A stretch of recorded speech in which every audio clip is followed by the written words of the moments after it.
A mí se me andaba olvidando comentar, Carlos me dijo que sí, hoy no podía asistir, pero de ahí en fuera ningún otro participante me lo hizo saber, entonces esperemos que se vayan sumando.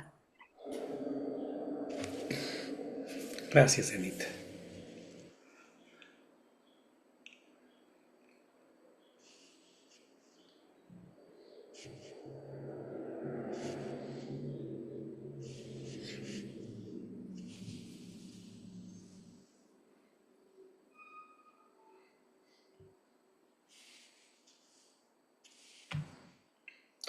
Muy bien, pues ya son las 9:10.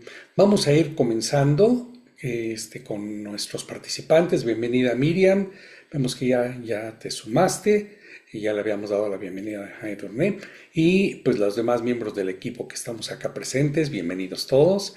Y pues esperemos que se vayan uniendo los demás. Pero vamos entonces a proyectar ya la presentación para que podamos comenzar y aprovechar todo el tiempo.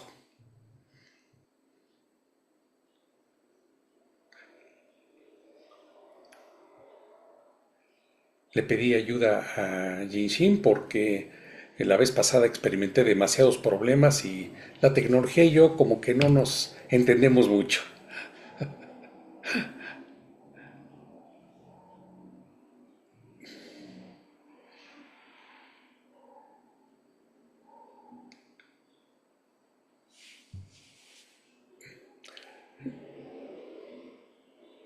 Muy bien. Ok, ya se ve ahora sí a pantalla completa, ¿verdad? Para ustedes. Sí, ¿verdad? Muy bien. Bueno, pues vamos a dar comienzo a nuestra sesión número 3 de este seminario de introducción al budismo Zen. Y pues a todos los que se van a sumar después, también les damos la bienvenida, aunque sea también en la grabación o como nos vayan alcanzando, ¿sí? Entonces vamos a pasar a la siguiente diapositiva, por favor. El contenido de lo que vamos a ver hoy es un recorrido también, que nos va a llevar a partir de lo que veíamos la vez pasada, a una vista, digámosle así, un poquito más profunda en lo que se refiere a la tradición a la cual nos estamos inscribiendo nosotros desde hace años, que es la tradición Rinzai. ¿Sí? También vamos a contextualizar esto junto con otras tradiciones como es la tradición Soto, Shingon, Seón de Corea y el Chan chino, ¿no? Esas son más o menos un poco lo que sería la tradición del Oriente Lejano del budismo, ¿no? Hay que recordar que el budismo va desde la India y Nepal, que es esta frontera en donde inicia el Buda Siddhartha, empieza su trayecto y hace todo un recorrido por diversos parques y lugares que le permitían a él pues permanecer en esos lugares con sus discípulos y seguidores, que al principio eran 5 nada más, ¿eh? Cuando el Buda se ilumina, después de estar bajo el árbol Bodhi, y que hace el voto de no levantarse hasta encontrar la respuesta a el problema que él estaba buscando, el más acuciante, y es lo que él dice incluso al final de su vida, en este momento de su muerte, ¿no? De pues lo que se conoce como Maha para Nirvana. Él dice, les he enseñado una cosa y una sola cosa, decía así, ¿no? Para enfatizar, porque esa es forma de hablar de los indios de esa época. Una cosa y una sola cosa. El sufrimiento, el origen del sufrimiento, la forma de cesar del sufrimiento, si tiene o no solución, y el camino que lleva al cese del sufrimiento. Eso es lo que él, desde muy temprana edad, le permitió entrar en contacto con ello, ¿no? Después vamos a revisar un poco, siempre, si ustedes ven, siempre regresamos un poco a las bases de lo que el mismo Buda dijo, como en este caso, los antecedentes de la meditación en el óctuple noble sendero, que será la meditación correcta. Vamos a profundizar en ello y también lo que se le conoce como absorciones meditativas, ¿sí? Esto ya nos va a llevar finalmente a lo que es la práctica que realizamos, que es Zazen, Kinjin y otras formas de aplicación de la atención correcta y del Zen aplicado a la vida cotidiana, ¿no? Y vamos a hacer una diferencia también ahí de entre monjes y laicos, que es el enfoque que nosotros también adoptamos desde hace muchos años, y vamos a hacer una práctica al final como hemos hecho en otras ocasiones. Vamos a pasar a la siguiente. Bueno, aquí lo que vimos la semana pasada es que hay una trayectoria que arranca desde la época del mismo Buda, ¿no? Y cómo se dividen las escuelas, ¿no? Particularmente cómo es que el mismo, en el budismo temprano está pues las dos grandes escuelas originales, que es el Hinayana, así denominado Hinayana porque es vehículo pequeño, así era hasta cierto punto una forma medio despectiva de referirse a ello. ¿Quiénes hacían esta forma despectiva? Pues los del Mahayana, no nosotros. Decíamos, no, ustedes traen un bochito y nosotros traemos la combi, ¿no? No tan grande, pero sí, poquito más grande. Pero se le quedó tradicionalmente. Ahora, fundamentalmente el Theravada, que es el Hinayana, pues se dividió en varias escuelas, ¿no? El Mahayana, como ven, se multiplicó en muchas más, de las cuales se deriva también el budismo tibetano, ¿no? Yo señalé aquí con una flecha a dónde se inscribe de aquí de esta forma del budismo Chan, que es el chino, que a su vez se deriva, ¿no? De las escuelas tardías mahayanas, ¿no? Que es las Mahasangikas y otras, cómo se deriva de ahí al Chan en China y luego cómo se divide ahí en dos, en el Zen y en el Tien, ¿no? Estas dos escuelas que son las que persisten hasta ahora representativas, hay más, ¿eh? Pero está por un lado hacia arriba, vemos, ¿no?, anotado el Soto Zen y el Rinzai Zen o Linji, también conocido en China. Y abajo está la escuela que pues básicamente todo el mundo conocemos también, que es la tradición de Thich Nhat Hanh, ¿no? Que por cierto en vietnamita se dice, la CH se pronuncia como ñ, Thich Nhat Hanh, así lo pronuncian.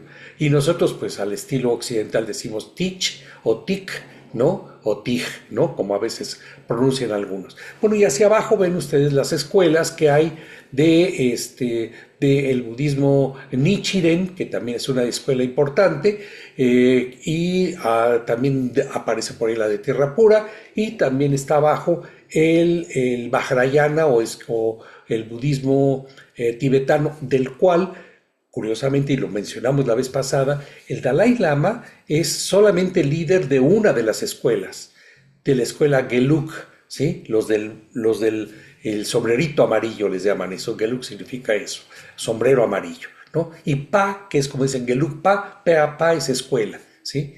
O la tradición. Entonces, esto es lo que vimos la vez pasada, nada más estoy haciendo como un pequeño resumen que nos va a situar en esta parte lejana de Asia, que es donde se desarrolla el Soto, que veíamos la vez pasada. Ellos meditan frente a la pared y tienen como práctica fundamental las enseñanzas del maestro Dogen o Dogen, ¿sí? Como se pronuncia en japonés. En la escuela Shingon es una escuela que no es tanto Zen, sino es una escuela que se parece mucho, toma mucha inspiración de se le llama budismo esotérico y está inscrita también dentro los cruces que hubo con el Tíbet con respecto a las lecturas eh, pues de mantras, de mucho ritual y todo, ¿no?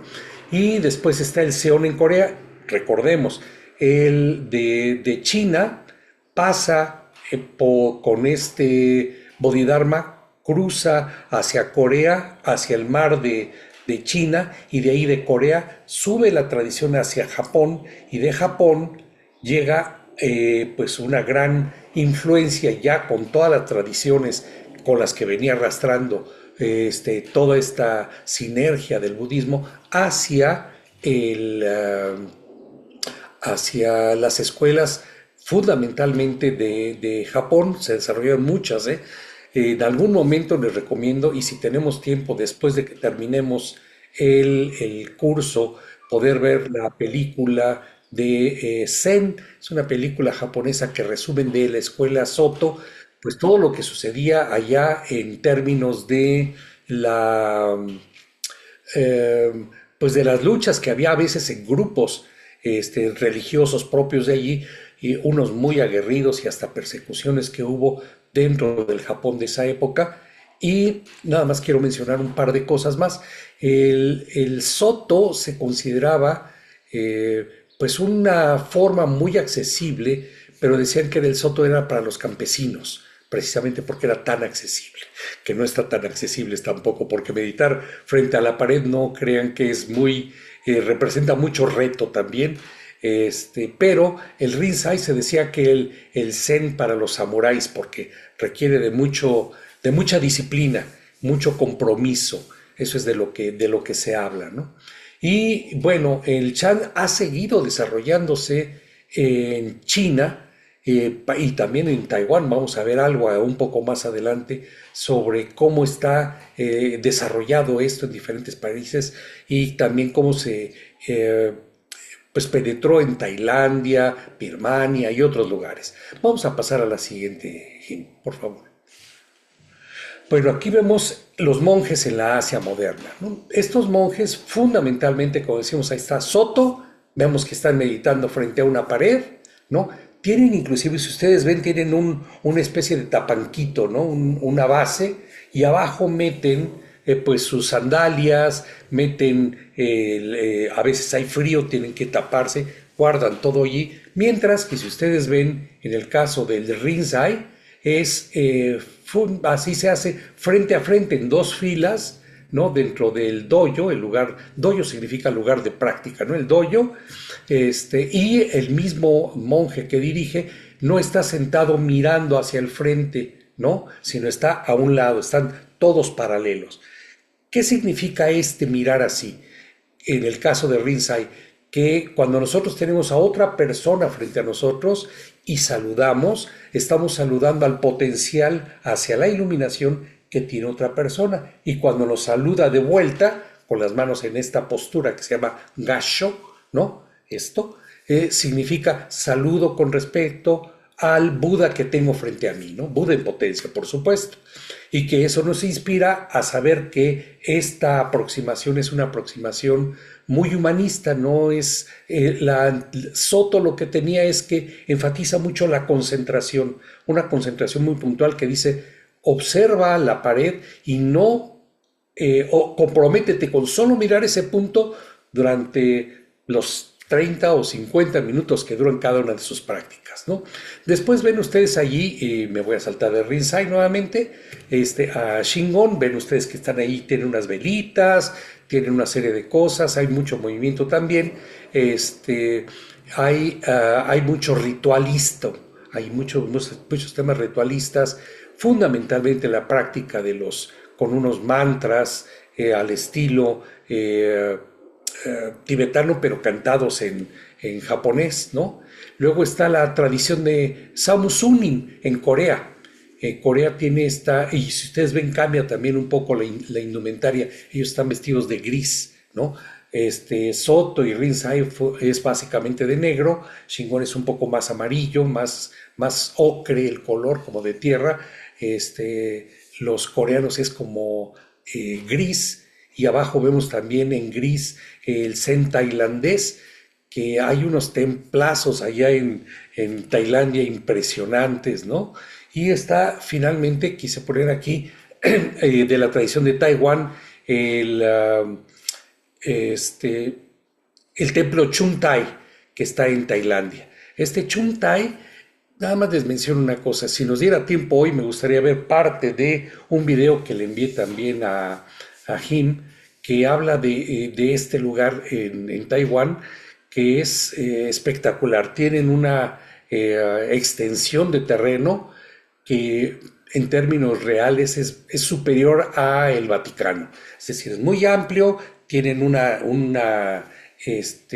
lugar de meditación, pues que no nada más es un saloncito.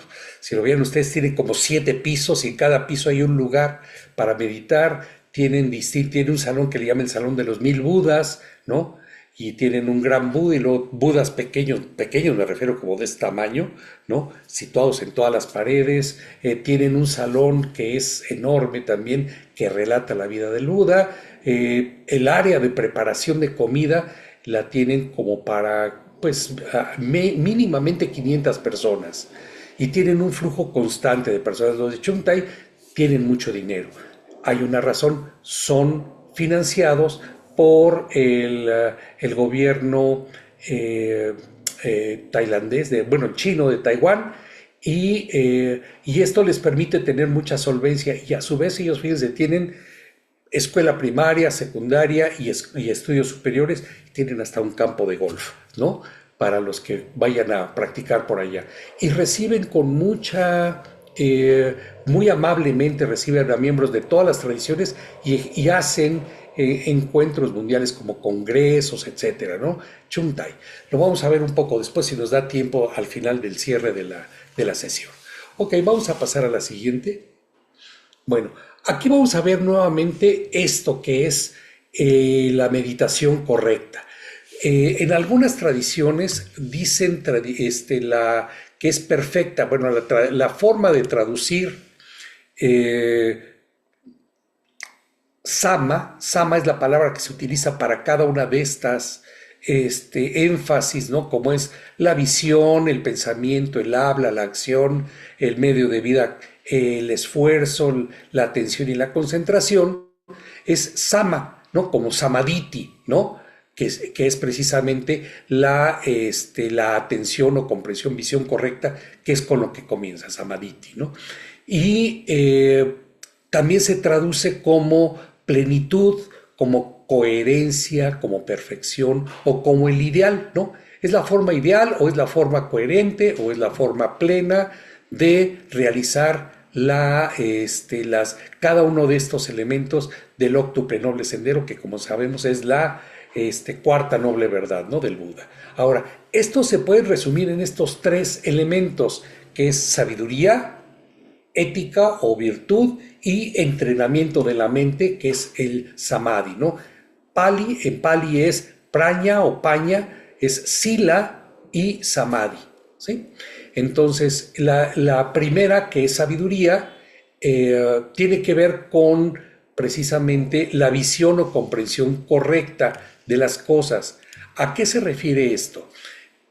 No se refiere a que veamos con unos buenos lentes la realidad, ¿no? La veamos con la visión correcta, sino la visión de que las cosas son impermanentes, son insatisfactorias y que tienen una naturaleza que no tiene una entidad fija, que son las 3 condiciones de la naturaleza. A partir de ello es como podemos empezar a tener ya un pensamiento correcto. Si no empezamos a filtrar nuestra experiencia de una manera en la que decimos, no sé si les cheque esto que voy a decir, pero hay gente que dice, bueno, esa es tu verdad, pero mi verdad es otra. Pues lo que pasa es que no tienen la visión correcta, por lo tanto su pensamiento pues tampoco es correcto. Si se ve la realidad como una sola, su pensamiento puede fluir de manera armónica y coherente con respecto a la realidad. Sí, por eso es que el octuple noble sendero arranca siempre con la visión correcta. Ahora, ustedes ven que está trazado aquí una gran cantidad de flechitas, porque el monje que yo cito mucho también, Theravada, que es Walpola Rajula, en su libro Lo que el Buda enseñó, él dice que más que ser secuenciales, son simultáneos. Hay que desarrollarlos de manera simultánea. Así que vamos a suponer que yo quiero desarrollar un esfuerzo correcto, pues tengo que tener la visión correcta, ¿sí?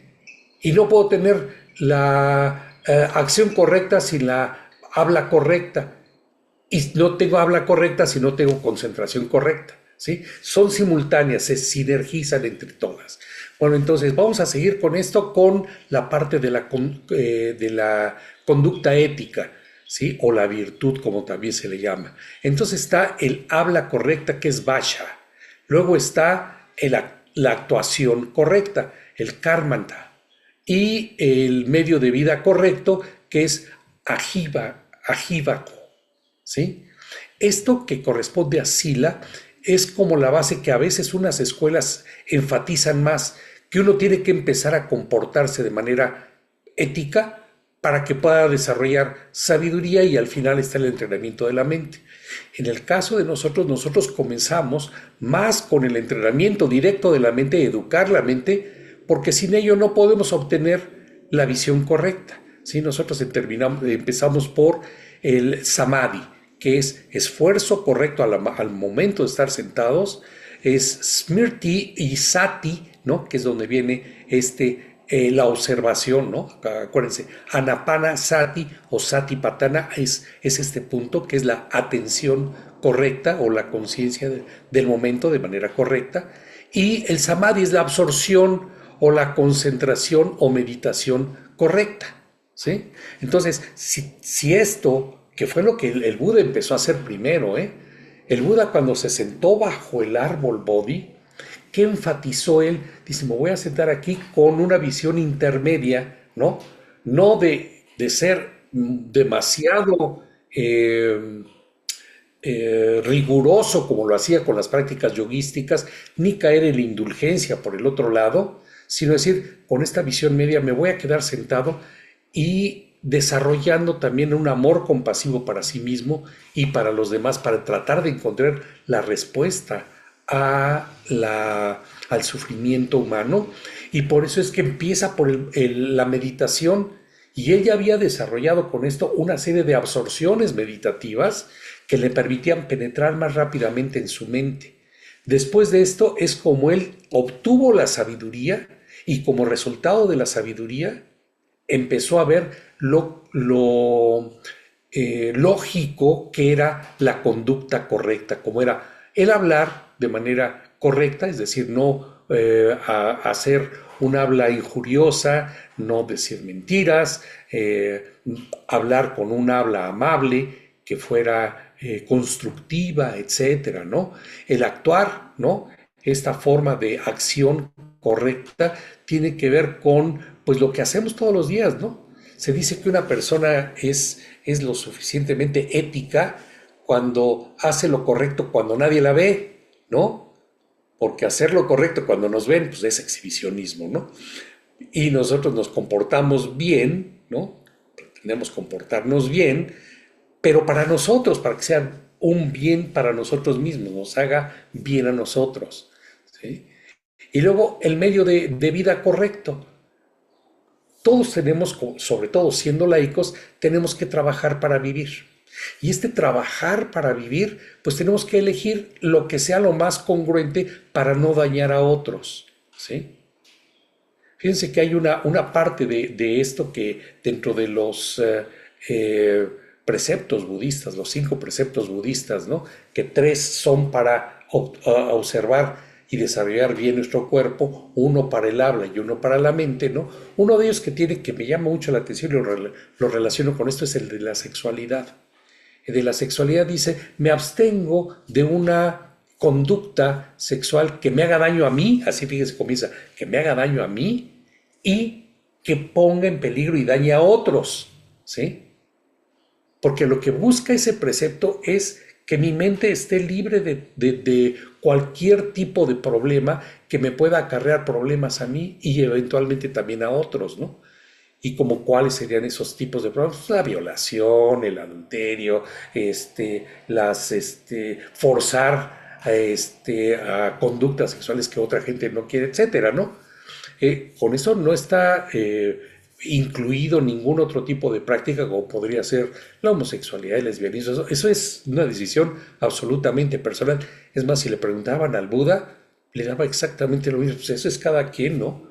Pero siempre y cuando su práctica no dañara a otros ni a sí mismos, ¿sí? Lo mismo pasa con los otros preceptos, ¿eh? me abstengo de no dañar a un ser vivo, ¿no? O a cualquier ser vivo, porque esto me va a causar a mí una sensación muy desagradable, ¿no? Voy a estar pensando que, pues, pobre pollo, pues, andaba por ahí caminando y le atoré el pescuezo y pues, le hice así, ¿no? Me va a hacer daño a mí. Es decir, ¿cómo fui capaz de causar eso, ¿no? Entonces, mejor no lo hago, ¿no? Y se traduce de manera positiva en acciones de amor y bondad, ¿no? Con acciones de amor y bondad purifico mi cuerpo, ¿no? Con comunicación veraz purifico mi habla. Si ven, todos los preceptos tienen que ver cómo reduzco, cómo aminoro, cómo soluciono mi problema de mi sufrimiento ante la vida. ¿Sí? Entonces estos 8 preceptos lo que nos dan es esto. Ahora, particularizando en este, que es la atención correcta, la meditación correcta, son estos 3 puntos que están aquí al final de Samadhi, ¿no? Que es, hay que hacer un esfuerzo. Este esfuerzo no es un esfuerzo, lo voy a enfatizar así, no es un esfuerzo militar, ¿sí? No es un esfuerzo militar. Nos sentamos con la determinación de hacer lo que voy a hacer, ¿no? Me comprometo a sentarme. Para mí, para mi propio beneficio, voy a aclarar mi mente. Para mi propio beneficio, voy a dejar que mis pensamientos, que son de carácter rumiante, se vayan, ¿sí? Para mi propio beneficio voy a aclarar y me voy a enfocar en, en este desarrollo del potencial que tiene mi mente de ver con claridad la vida, ¿ok? Porque sin esto, pues no tengo el primero, ¿no? No tengo la visión correcta. Entonces voy a aclarar mi mente, voy a dejar de hacer mi repaso de listas de, ay, pues sí, estoy tratando de meditar, pero luego tengo que hacer esto otro y, híjole, no, mejor me salgo de la meditación y me voy a resolver lo que tengo que resolver la próxima semana. Pues si me estoy dando el tiempo de meditar, solamente me quedo meditando, solo aquí, solo ahora, solo esto. Esa es la máxima del Zen, solo aquí, solo ahora, solo esto que estoy haciendo, no otras cosas. No me permito estar divagando en otras cosas. Entonces, ese es el esfuerzo correcto. Después, la atención o conciencia del momento correcta, ¿sí? Esto, como ya lo vimos la vez pasada, en la meditación que hicimos, la tradicional de eh, la atención a la respiración, pues solamente le presto atención a eso o a lo que le esté prestando atención, ¿sí? Solo a eso, solo a eso. Y si va a haber otros pensamientos en ese mismo momento, porque se van a presentar, pues simplemente le digo, camínale, ¿no? Bienvenido, pero llega, sal de mi mente y déjame hacer lo que estoy haciendo. Eso sería la atención correcta, ¿no? Prestar atención y quitar. En los modelos psicológicos se habla de modelos atencionales, ¿sí? Los modelos atencionales, eh, uno se da cuenta cuando está distraído, cuando tiene atención dispersa, cuando tiene una atención ligeramente enfocada y cuando surge una atención dirigida. Se da uno cuenta, entonces uno va entrenando esto hasta llegar a la atención dirigida y a la atención sostenida, que eso ya sería el esfuerzo correcto, ¿sí? En esta línea de pensamiento. Y esto nos lleva precisamente a la concentración, a estar atento solo a eso allí, con la concentración correcta, ¿sí? Todo ello nos hace ver que hay dentro del pensamiento budista un énfasis en que pues la mente es lo que determina lo que nos hace ser lo que somos. Conformamos nuestra vida de acuerdo a nuestros pensamientos, ¿sí? ¿Recuerdan esa primera frase del Dhammapada, ¿no? Somos lo que pensamos y como lo que pensamos se convierte en esta carga que llevamos como si fuera una pesada carreta detrás de nosotros o bien como una ligera sombra que nos permite avanzar, ¿verdad? Entonces, este esfuerzo que realizamos, que es prevenir eh, que no aparezca lo insano. Esto se ha hecho mucho lo que en el budismo se ha denominado como la práctica del jardinero, ¿sí? La práctica del jardinero es, pues un jardinero primero limpia, ¿no? Su jardín y quita, ¿no? Quita de allí todas las cosas que son obstructivas, las zarzas, los tepocatas, alimañas, todo eso, ¿no? Lo quita, ¿no? Y después vigila que no vuelvan a surgir, porque de nada sirve cortar una planta mala si se dejan las raíces. Hay que desarraigar eso, ¿sí? Entonces, después de ello ese sería primero prevenir que lo insano no surja y erradicarlo, ¿no? Destruir esto. Después el tercer aspecto sería esforzarse en producir lo sano, colocar las semillas de lo que quiero tener en mi jardín mental. ¿Como cuáles? Quiero tener pensamientos amables, pues siembro pensamientos amables. Hay prácticas, ¿no? El Buda al principio le llamaban el Buda de la medicina, porque cuando llegaban, esto lo tiene mucho el budismo tibetano, todavía lo reconocen así como con un Buda azul, decían que cuando llegaban los discípulos lo primero que hacía era una entrevista con ellos y determinaba con ello el tipo de carácter que tenía y decían, tú no te puedes concentrar, tú sigas, haz solamente anapanasati, ¿no? Seguimiento de la respiración, observa tu cuerpo, tus pensamientos, todo esto. Había alguien que decía, es que yo estoy muy enojado. Ah, no, pues tú necesitas desarrollar amor compasivo, ¿no? Y le daba como, este era el veneno y le daba el antídoto, ¿sí? Y así tenía alrededor de 36 meditaciones que eran prescriptivas. Les prescribía como recetas, ¿no? Bueno, metafóricamente hablando, ¿no? Él como un médico decía, tú necesitas esto, tú necesitas combatir la pereza, tú necesitas combatir deseo, no le decía neurótico, pero un deseo irrefrenable de comer y etcétera, ¿no? O sensual o lo que fuera. Entonces les daba prácticas específicas. Por ello es que esta práctica, como decíamos, me quedé en el punto 3, que era producir lo sano, era colocar estas cosas, esas semillas, para que dieran el fruto. Y entonces en el cuarto punto era esforzarse en cultivar y cosechar naturalmente los resultados de lo que sembré, como el deseo, los esfuerzos, la persistencia, la no confusión, tener un incremento o una plenitud de mis potenciales de la meditación. Y en lo que se refiere a perdone por mi garganta, en la atención correcta, pues se hablaba de una cosa que es la atención consciente del cuerpo, del entorno, de la mente y de los pensamientos, ¿no? Que eso ya lo vimos la clase pasada, ¿no? En el Mahaparinirvana Sutra, en una de las citas, la cita número 16, dice, ¿y cómo? Ananda, es una persona, una isla en sí misma, refugiándose en sí misma, sin necesidad de buscar refugio externo, con el Dharma como su isla, el Dharma como su refugio, sin necesidad de buscar otro refugio. ¿Sí? Esto es lo que decía, cuando desarrollamos esta atención correcta, nos lleva a refugiarnos dentro de nosotros y desarrollar ya lo que vamos a ver a continuación, que son la concentración y las absorciones. Vamos a pasar a la siguiente lámina, por favor, Jim.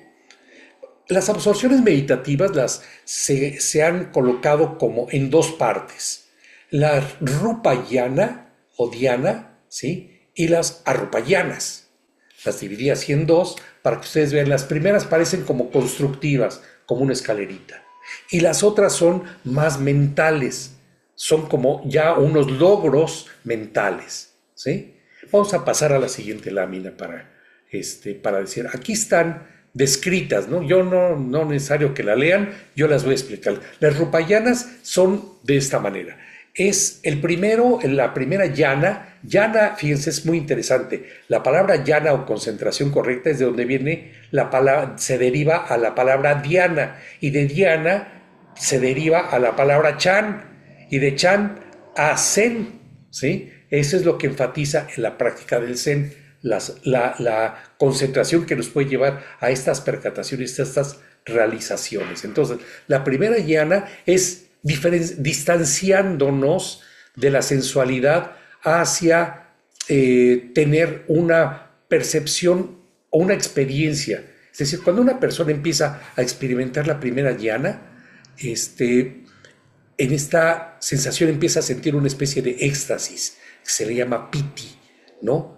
Y empieza, todavía no es pleno, a experimentar lo contrario de dukkha, que es sufrimiento, empieza a experimentar sukha, ¿sí? Y con ello, ¿qué nace en la persona? Una especie de desapego, de desarraigo en todo este pensar de manera discursivo y verbal. Ya no hay vitaka ni vicara, ¿no? Ya no hay esto, desaparecen. O sea, la mente se calma tanto que empieza a sentirse como muy a gusto, sentirse allí. Ay, qué rico estoy aquí. Pero todavía hay discursividad, empieza a desaparecer. En la segunda llana empieza a tranquilizar y a relajar tanto la mente que la persona empieza a tener ya de manera más específica este éxtasis y felicidad, y nace una concentración en la propia conciencia que se llama ekagata, ¿no? En Pali. Y este es un es un estado de sentirse libre de el pensar discursivo y verbal. Ya en la etapa uno apenas empieza a ver esto, pero todavía hay reflexión. En la segunda ya desaparece la reflexión y aparece más ese estado más pleno, ¿no? Inclusive hay gente que en esta segunda etapa empieza a experimentar cuestiones hasta físicas, ¿no? Como que le da un cierto escalofrío o tiene una sensación eh, pues de, eh, que su cuerpo se llena de gozo, ¿no? Vamos a llamarle así. El tercer dhyana, éxtasis y esta felicidad que es tan amplio, ¿no? Se empieza a desvanecer y la persona logra mantener la ecuanimidad, se mantiene alerta y consciente y está sensitiva de el placer que todavía tiene, que lo experimenta, pero empieza a ver cómo se empieza a desvanecer. Es una especie como si después de haber una expansión de las sensaciones físicas, empezaran después a reducirse y enfocarse. Y entonces en esta, la persona empieza a mantener ya una ecuanimidad contemplativa, como si fuera una morada placentera. Y al entrar en la cuarta dhyana, ya hay un abandono total tanto del placer como del dolor. Y esto nos hace mantenernos en esta especie de ecuanimidad que se llama upeksha, ¿sí? Y en una contemplación ya sin placer, sin una carga de dolor tampoco, una especie de sensación que hasta el cuerpo se empieza a sentir como ausente. Es decir, si yo tengo mis manos así, de repente creo que las tengo así o que ya las solté, ya no hay una conciencia completa del cuerpo, ¿sí? Esto es lo que también hacían los yogis, ¿eh? Tener tal concentración que no sentían el cuerpo y empezaban etcétera, etcétera, ¿no? Pero el Buda las experimentaba, pero empezó ya a notar que había algo más, que habían estas expresiones de logros, cuando ya la mente ya ha penetrado, después de tener pues mucha discursividad, después de la discursividad baja la discursividad y empieza a tener este piti, este éxtasis, esta sensación como de arrobamiento, de gran agradecimiento y demás, a después a atenuarse, a enfocar la atención, empieza ya la mente solamente a ser el terreno de propiamente de la experiencia de ver la mente búdica, ¿no? Y ahí, ¿qué es lo que la mente búdica nos empieza a revelar? Primero, una sensación de que mi mente me revela el espacio infinito, ¿sí? Esta sería la quinta absorción meditativa. Es en esta cómo se experimenta el espacio infinito. Es cuando empiezo a ver que el espacio como dimensión es hacia afuera y hacia adentro de mí, es infinito y ahí no hay una diferenciación. ¿Sí? Es como estas películas de ciencia ficción, si las se acuerdan de ellas, en donde el personaje es reducido a una cantidad muy pequeña, como este de los Marvels, ¿no? En donde, ¡pum!, se va al espacio cuántico y viaja a través de un espacio que se vuelve el vacío, ¿sí? El vacío. Y lo mismo hacia afuera, ¿no?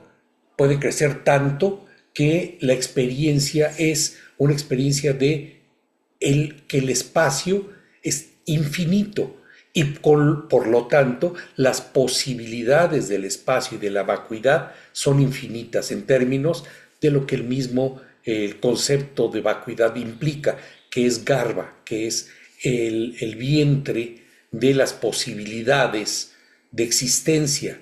Es decir, el vacío no es la nada, sino es la posibilidad de que todo pueda existir dentro de ese vacío, ¿no? Por eso es que se dice en el Sutra del Corazón, la vacuidad es forma y la forma es vacuidad, son interactivas las dos.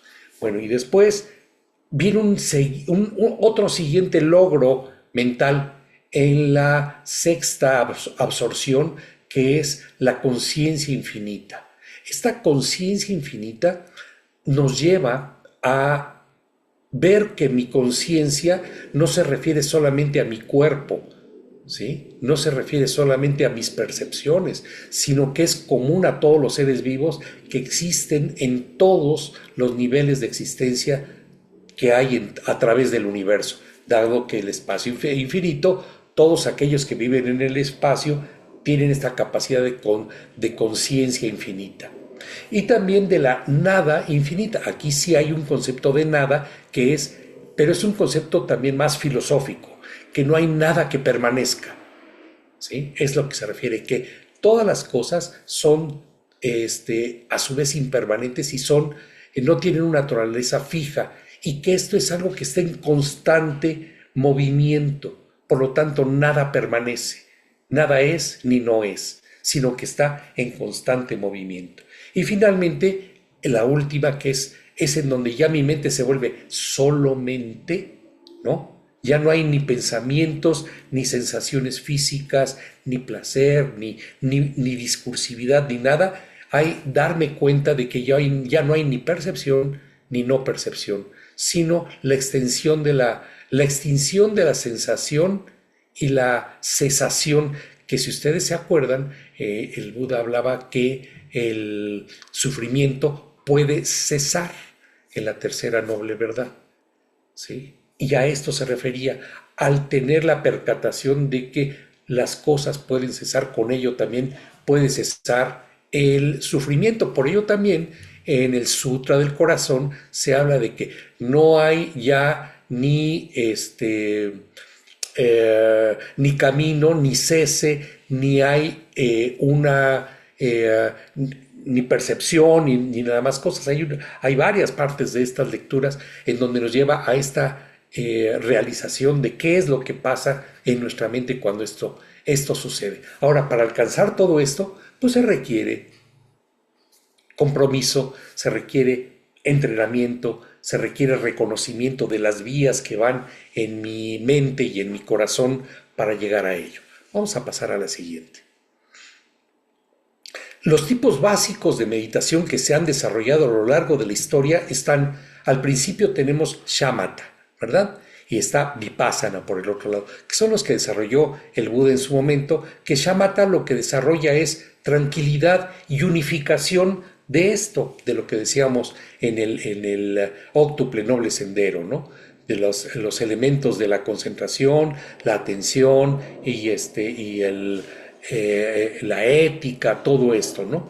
Bueno, pero también dentro de ello, como ustedes lo acaban de ver, cuando empezamos a percatarnos de las cosas, surge el pensamiento de Vipassana, que es reflexivo, que es foco y es realización, es darse cuenta.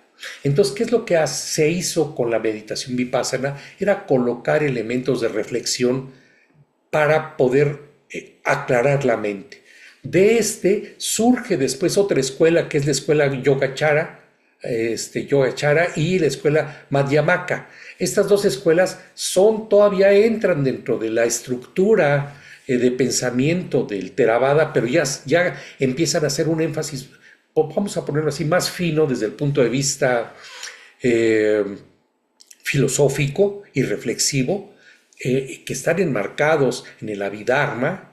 Recordemos, ¿no? La vez pasada hablábamos de el Tripitaka y de la tercera cesta que era la del Abhidharma, y a partir de allí se desarrollan métodos que enfatizan solo la mente, la escuela de la conciencia y el camino medio, ¿sí? De las cuales es atribuido precisamente a otro monje hindú, ¿no? Que es el que se desarrolla todo este camino medio, que es Nagarjuna, ¿no? Nagarjuna desarrolla todo esto, pero también hay otros involucrados en esta escuela Yogacara y Madhyamaka. De allí se deriva el Chan, pasa a China y es precisamente, ya los chinos ya tenían toda la estructura anterior cuando llega Bodhidharma y les lleva los métodos de meditación, que es el que se desarrolla a partir de las absorciones meditativas. De allí pasa al Zen con las escuelas que hemos mencionado, Rinzai, Soto y Tien, dentro de las cuales se practican, hay muchas prácticas, ¿no? Las tradicionales es Zazen, Sa significa sentado y Zen, concentración, ¿no? Es la meditación correctamente concentrada. Kinhin, que es la práctica de meditación en movimiento, con caminado. Después está Shikantasa, que es solo estar, solo permanecer ahí. Siéntate y solo está. Mantente con la mente como aparezca lo que aparezca. Mondo es la práctica, es como lo que estamos haciendo hoy, es la práctica y la charla zen que hacemos.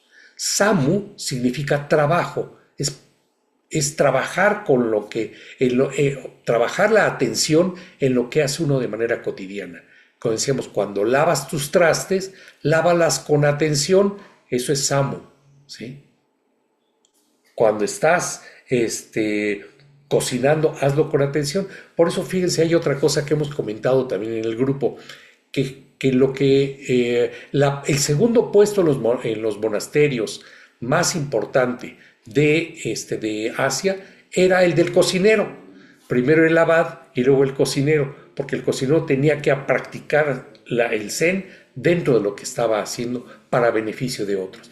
Después están los sutras y los koans. Esos vamos a ver un poco más adelante cómo los abordamos, ¿ok? Bueno, vamos a pasar a la siguiente.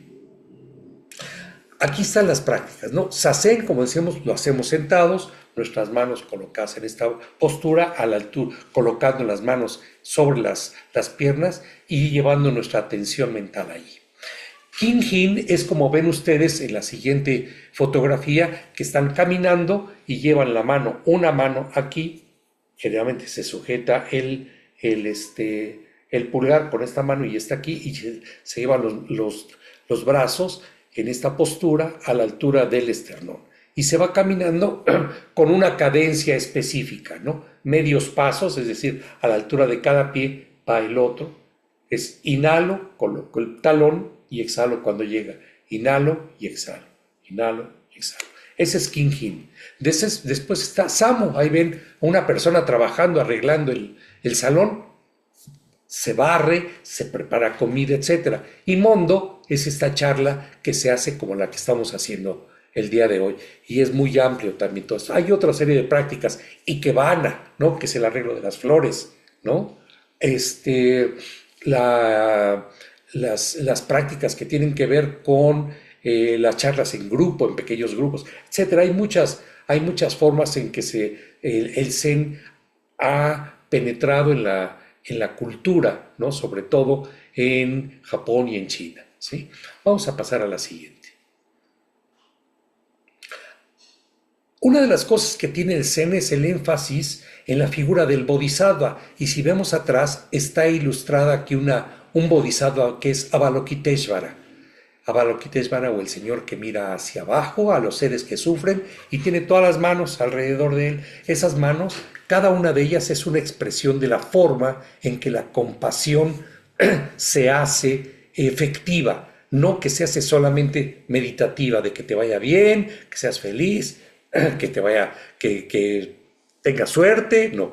Es cómo te ayudo en que tengas suerte, cómo te ayudo en que seas feliz, cómo te ayudo, cuáles medios utilizo para facilitar que tu camino sea verdaderamente venturoso y que tengas de manera correcta todas las formas de compasión que se necesitan en tu vida. ¿Estás enfermo? Te puedo ayudar. Si yo sé inyectar, te puedo inyectar. ¿Quieres que te dé de comer?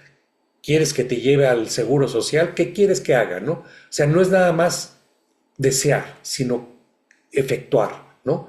Y para ello se hacen, una de las cosas que se hace dentro de la escuela Zen es cuando yo ya me reconozco como una persona comprometida en el camino hacia la iluminación, hago los 4 votos que hacemos dentro de la tradición, sobre todo en el Rinzai, y que lo hacemos aquí y que en ese momento dentro de esta escuela hacemos una asignación de un nombre.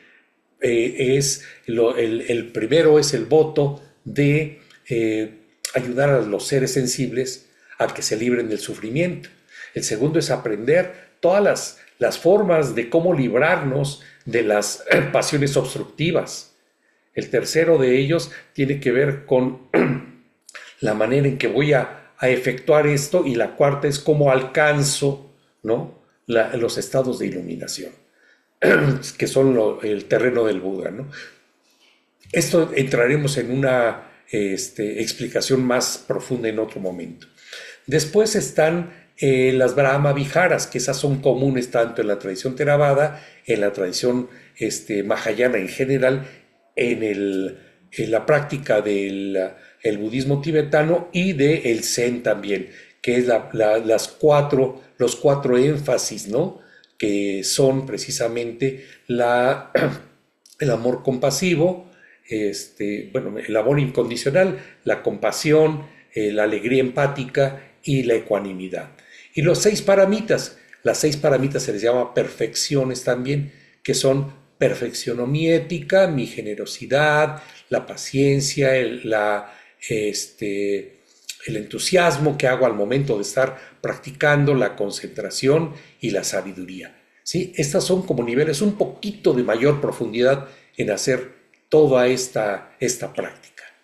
Vamos a la siguiente lámina, por favor. Las Brahma Viharas, ¿cuáles son? Están Metta, Karuna, Mudita y Upekkha, ¿sí? O Upeksha. En la primera se desarrolla bondad amoroso, que se le llama amor universal. En la segunda es Karuna, que es compasión. La tercera es alegría empática o Mudita, y Upekkha o Upeksha, como se decía en Pali, es en la ecuanimidad. Aquí es importante entender una cosa, ¿eh? El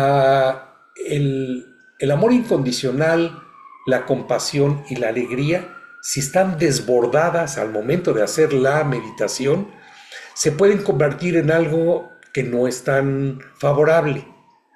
Por ejemplo, el amor, diríamos, que le llamamos amor universal y lo abrimos hacia todo, nos puede llevar a un estado de apego emocional y un afecto egoísta, ¿sí? Entonces hay que regularlo. ¿Cómo lo hacemos? Con ecuanimidad. Igualmente, Karuna, la compasión. Si no regulamos la compasión, se puede convertir en lástima. Y la lástima es muy feíta, ¿no? Es así como la hermana fea de la familia, ¿no? Se parece, pero no es, ¿no? Entonces, hay que evitar, y cómo lo modulamos con ecuanimidad que nos permite regular, es como el ecualizador de esto. Igual la alegría empática, que tiene que ver con alegrarse por el éxito ajeno, se puede convertir también en su peor enemigo, que es la envidia, ¿no? Como decir, qué bueno que ya lograste tu maestría, ¿eh? Pero pues, te deseo que te vaya muy bien. Me alegro empáticamente por ti, pero no lo estoy diciendo sinceramente, ¿sí? Que eso a veces nos pasa a los seres humanos. Entonces hay que modularlo, hay que identificarlo a partir de actuar con la sabiduría y que nos permite pues no arrastrar emociones reactivas, como lo menciona aquí. ¿Ok? Vamos a pasar a la siguiente. Ahora sí vamos a la práctica, ¿sí? Para entender un poco cómo funciona esto, vamos a hacer primero una práctica que tal vez algunos de ustedes ya conozcan, que se llama Meta, y vamos a cerrar con Shikantaza. Vamos a hacer dos prácticas juntas, ¿sí? Para ver cómo opera una con la otra, ¿ok? Entonces, vamos ya a sentarnos para poder meditar con nuestra postura de la espalda eh, recta. Fíjense que en el Zen se menciona una cosa.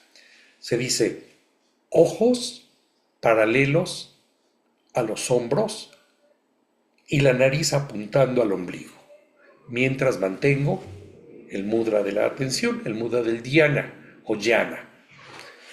Entonces cuando me siento, tengo que meter un poco mi mentón, elevar mi coronilla y mantenerme resuelto allí. No es mirar hacia abajo, es la cabeza apuntando hacia arriba. También se le llama posición de montaña, ¿sí?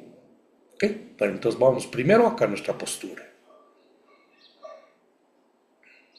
Inhalo y exhalo y lo voy a hacer de la manera tradicional. Voy a tocar la campana al inicio y al final.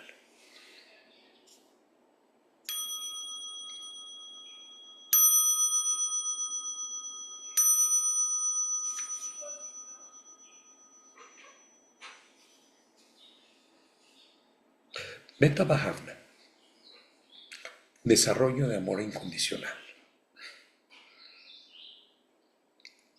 Inhalando y exhalando, tranquilizo mi mente y a su vez tranquilizo mi espíritu, que no haya agitación ni mi cuerpo.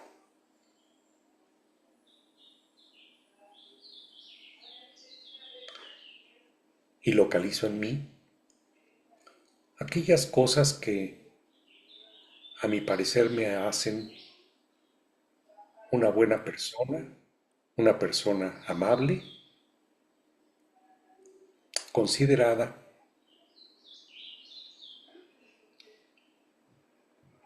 y que es capaz de amar a otro.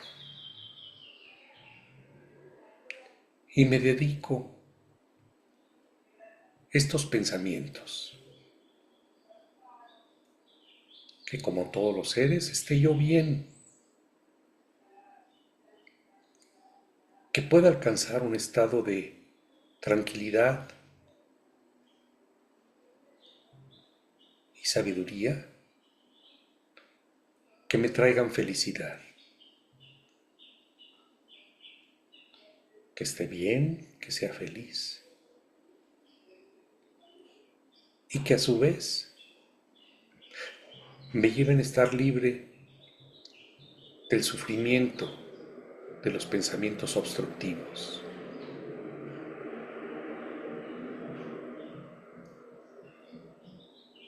En resumen, que yo esté bien, que yo sea feliz y libre de sufrimiento,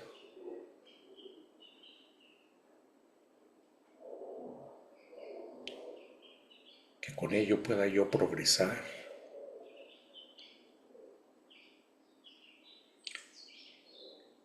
y que pueda volverme más sensible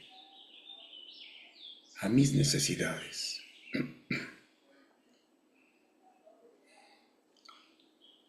que atienda mi cuerpo, así como atiendo mi mente y mis necesidades espirituales, de manera real.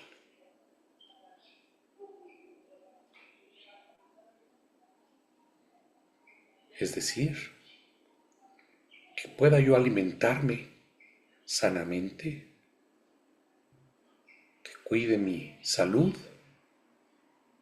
yendo al médico y tomando las medicinas que requiere,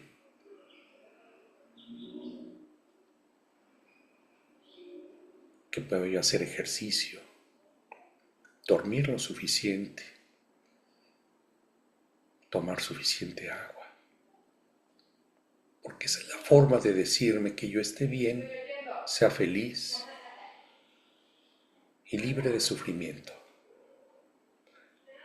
que psicológicamente también cuide mi mente, que me libre de los pensamientos obstructivos, de la culpa, del remordimiento, del resentimiento, y que me enfoque en saber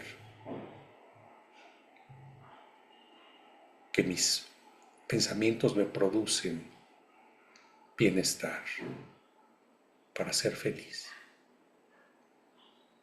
y remonte todo aquello que se convierte en una obstrucción, en un obstáculo. Que yo esté bien, que sea feliz, libre de sufrimiento y que en el aspecto más trascendental de mi vida también me brinde la oportunidad de ser y hacer por mí aquello que me trae paz, claridad, discernimiento, que harán que yo esté bien, sea feliz y libre de sufrimiento espiritual. Ahora comparto esto mismo y se lo deseo a un buen amigo o amiga, alguien que puede tener dentro de sí misma esta sensación de sufrimiento. Y le deseo también que esté bien, que sea feliz, que esté bien y libre de sufrimiento en todos los aspectos, como si fuera un círculo, una esfera a la cual invité.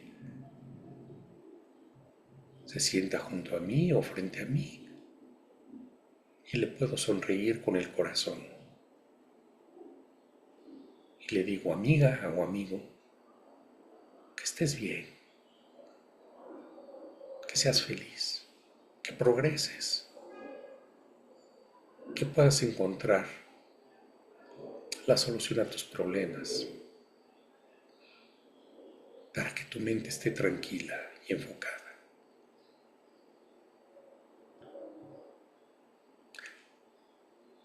Ahora amplío esa esfera y la llevo hacia una persona neutra. Esa persona neutra tal vez es alguien que yo conozco que creo que está en sufrimiento. Puede ser alguien de mi trabajo, de mi escuela, alguien que he visto y que tal vez he intercambiado algunas palabras con ella. Y a veces la veo medio empantanada en sus propias cavilaciones. Y le deseo también que esté bien, que esté libre de sufrimiento, que progrese, que pueda encontrar la solución efectiva y correcta a sus problemas. Desde mi corazón le comparto eso a mi amiga y a esa persona neutra, como si fuera una luz que sale de mi esfera y se dirige hacia ellos, haciendo más amplia esta esfera. Y voy a ampliar más esa esfera hacia alguien con quien de pronto he tenido algún conflicto. No un enemigo, no alguien tan intenso, pero tal vez alguien con quien no me he llevado bien o alguien que abiertamente ha sido antagonista. Y lo reconozco como persona, como ser humano. Y veo que también puede tener problemas y sufrimiento físico, psicológico, espiritual. Y le deseo, sin recapitular, sin señalar, sino simplemente enfocándonos en su sufrimiento, él y yo, ella y yo, que estemos bien, que ambos seamos felices, que pueda resolver su problemática, que logre enfocarse, que abandone el odio o el resentimiento, porque le causa daño, y que con ello pueda ser feliz, estar bien.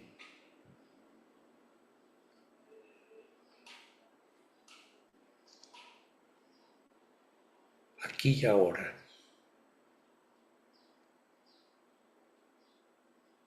Yo, en el centro de esa esfera, mi amigo, mi amiga y aquel que tengo un conflicto. Ahora amplío más esta esfera y lo dirijo a todos los seres sintientes del universo, los de este planeta, los de mi calle, los de este país, los de Irán, los de Ucrania, los de África, Australia, Japón. Y a todos les deseo que estén bien, que sean felices, libres de sufrimiento. Niños, ancianos, mujeres, hombres, a todos los que nacen, a todos los que mueren, a los que están en las cárceles, a los que están en las escuelas, a los que van circulando en algún medio de transporte, a los comerciantes, a los maestros, a los policías, a todos les deseo que estén bien, que sean felices. Los que están en los hospitales, los que están en lugares de atención para problemas mentales, que estén bien, que por un momento dejen de experimentar sufrimiento. Y veo cómo se expande esta luz entre todos nosotros. Y más allá de esta tierra, hacia todo el universo, hacia todos los seres que viven en todas las esferas de existencia, en todas las posibles galaxias que pudiera haber. Y desde allí veo que hay otros que me desean a mí lo mismo. Hay otros seres y otras personas que me agradecen y me desean que yo también esté bien, que sea feliz y que esté libre de sufrimiento. Y les agradezco. Guardo estos deseos de todos ellos dentro de mi corazón. Y desde más allá de las estrellas, de los confines del universo, empieza a regresar a mí, trayendo estos deseos de otros, este meta que dirigen hacia mí y yo también hacia ellos. Y lo guardo como un tesoro en el medio de mi corazón.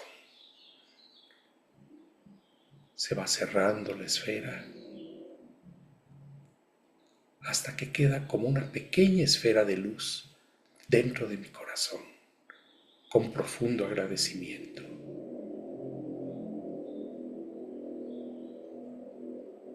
Y ahora solo permanezco observando el flujo de los sentimientos y pensamientos que esto me trajo, sin retenerlos. Detengo el flujo de las palabras y las conceptualizaciones y permanezco allí en la experiencia.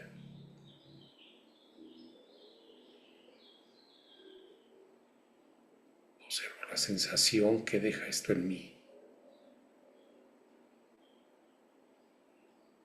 la experiencia del amor incondicional en mí. Y dejo de hablar, dejo de pensar en palabras.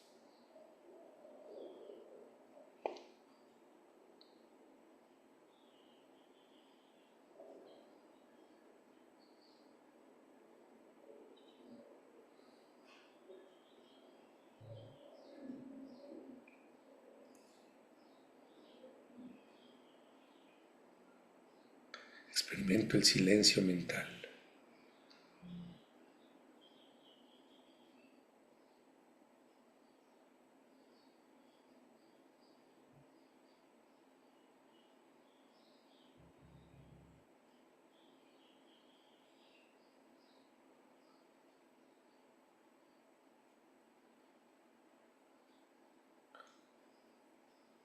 Poco a poco empiezo a regresar a mí,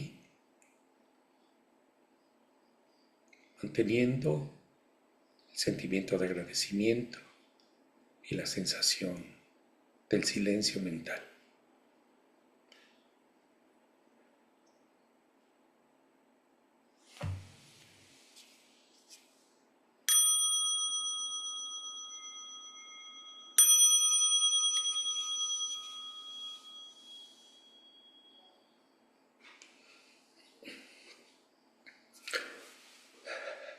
Muy bien, vamos a hacer un pequeño reporte, un par de minutos de los participantes para que nos expliquen un poco cómo fue su experiencia. Vamos a dejar de compartir pantalla.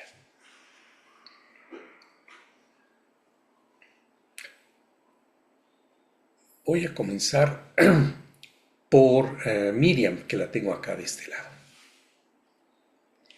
Si quieres abrir tu micrófono, eso es. Hola, buenos días.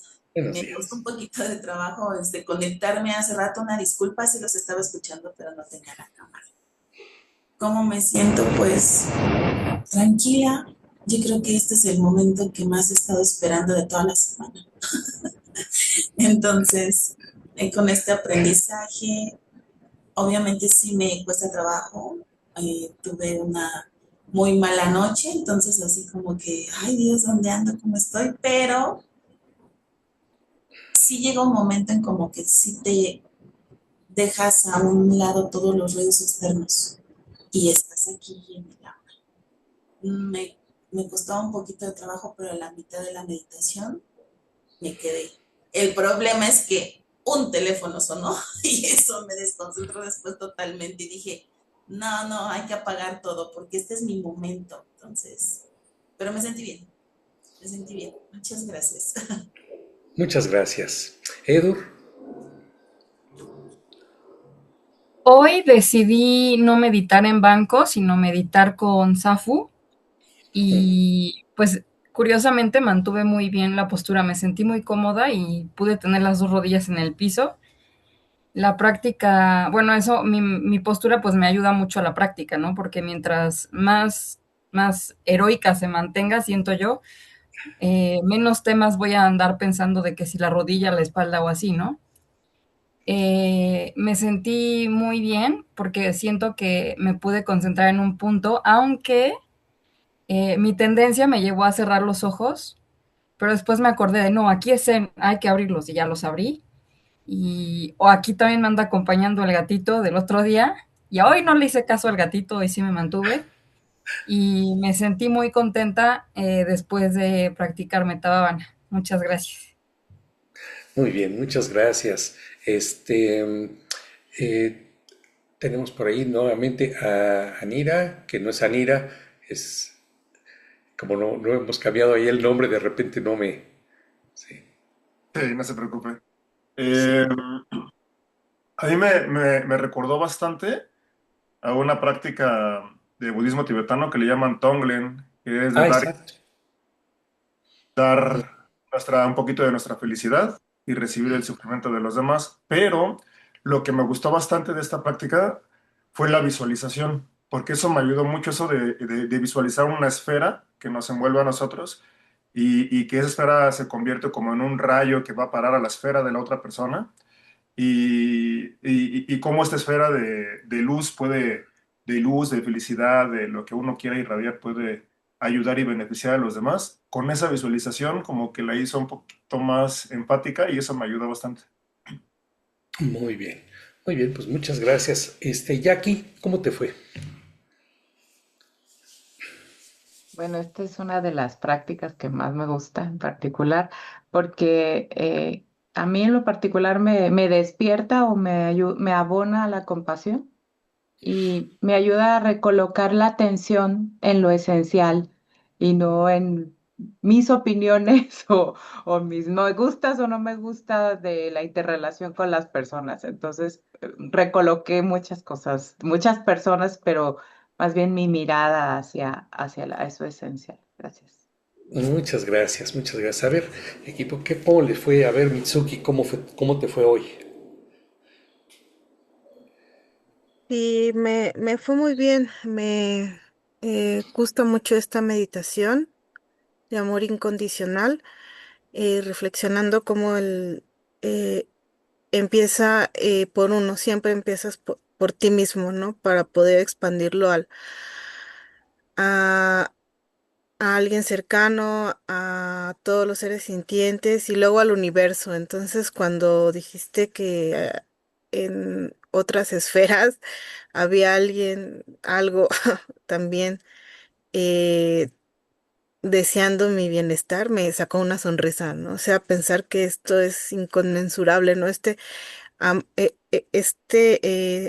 amor que creamos aquí se puede extender hacia todo el universo. Entonces, pues fue una meditación muy tranquila y muy gozosa. Muchas gracias. Muchas gracias, sí. Clau, platícanos. Sí, muchas gracias por esta práctica. También comparto con las que han mencionado que es una de las prácticas más, bueno, preferidas y la mía también es preferida. Esta Meta Bhavana es justa la meditación que hizo que yo esté aquí hace algún tiempo. Es cuando la escuché por primera vez, fue la que me atrapó en este amor incondicional y empezando por uno. Y a mí cuando al principio me costó mucho trabajo pensar en alguien con quien puedes tener un conflicto, con quien puedes estar como en problemas. Y ahora creo que es cuando la hago, la hago muy cotidianamente, me enfoco justamente en esas personas para que entonces mi ruido mental no esté ahí pensando cosas de la otra persona, sino es poner ese amor, estar en paz, estés libre de sufrimiento, que permitirá que yo también esté así, ¿no? Al desearle eso a esa persona en conflicto o personas. Muchas gracias. Muchas gracias, Jinshin. Muchísimas gracias por la práctica. Fue una meditación muy linda. Yo me sentí como muy tranquila y me quedo con esta sensación como de muy expandida, o sea, como que sentí mucho esta conexión con otros seres y justamente como sin discriminar de esta es una persona cercana, esta es una persona con la que tengo un conflicto, sino que fue como muy expansiva. Em, y me siento así con el corazón llenito. Muchas gracias. Muchas gracias. Pues estamos a unos minutos. No sé si quieran hacer algún comentario con respecto a la sesión del día de hoy, si aprendieron algo, si hay algo que quedó con alguna duda y se las podemos agrandar más la duda si quieren.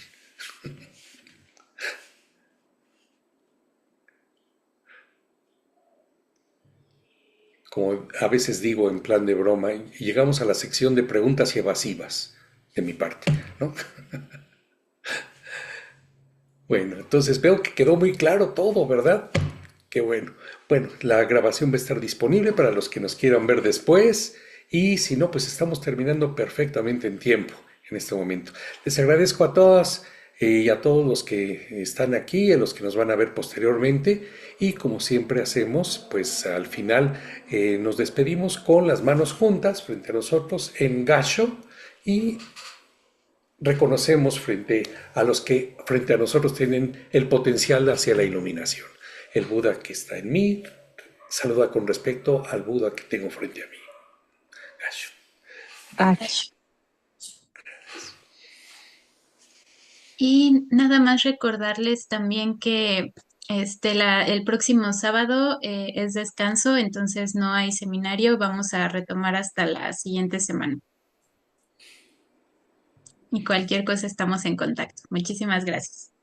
Gracias.